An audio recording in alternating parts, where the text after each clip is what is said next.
Hello and good morning students. आज class second के बच्चों को मैं चैप्टर 14 पढ़ाने जा रही हूँ। चैप्टर का नाम है जब बसंत ऋतु आती है।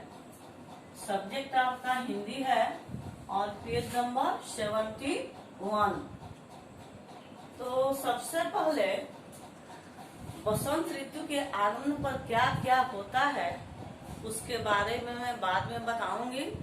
सबसे पहले आप लोग शब्द और अर्थ को देखें, उसके बाद मैं कविता के बारे में आप लोगों को रीडिंग दूंगी और अर्थ को भी बताऊंगी।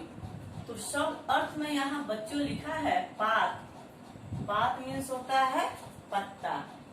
इठलाना मीन्स नखरा करना। स्वर मीन्स आवाज। तन मीन्स शरीर। मस्ताना मीन्स प्रसन्न।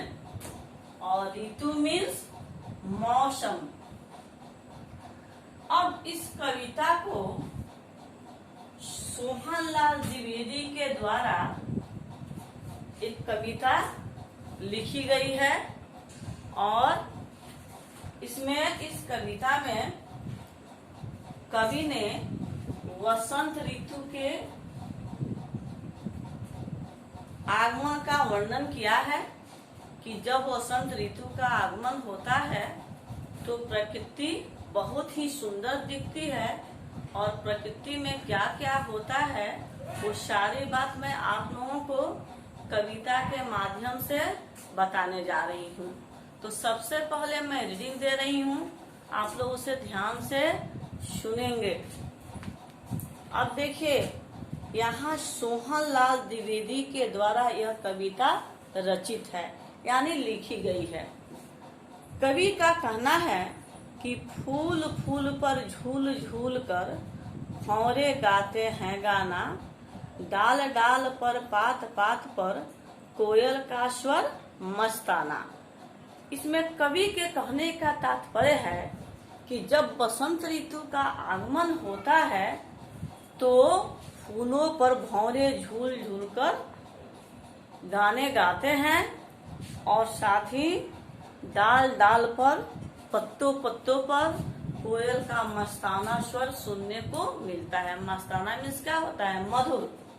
तो हमें जो दिल को प्रसन्न कर ले, मस्ताना मीन्स जो दिल को प्रसन्न कर ले, उस आवाज को सुनने को मिलता है। कब? वसंत ऋतु में। उसके बाद महक महक कर चहक चहक कर हवा यहाँ इठलाती है, तन खुश होता मन खुश होता जब वसंत ऋतु आती है।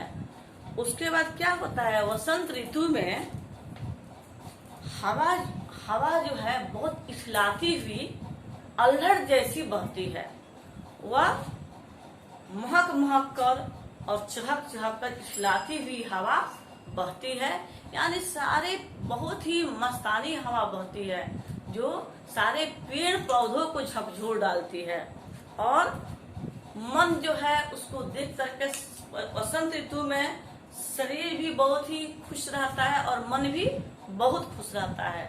हम वसंत ऋतु का आगमन बहुत पहले से ही करते हैं क्योंकि यह ऋतु बहुत ही आनंददायक होता है, बहुत ही अच्छा होता है। क्यों अच्छा होता है? इस ऋतु में न ज्यादा ठंड पड़ती है और न ज्यादा गर्मी।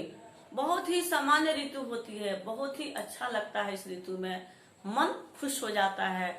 इस ऋतु के आगमन पर चारों तरफ वातावरण सुंदर हो जाता है, पेड़ पत्तों में नई नई कोपलें निकल आती है, कोयल का मधुर स्वर सुनने को मिलता है और क्या होता है? इसके बाद आम में मंजर लग जाते हैं, इस तरह से खेतों में सरसों के फूल फूलने लगते हैं, तो बहुत ही सुंदर प्रकृति दिखती है।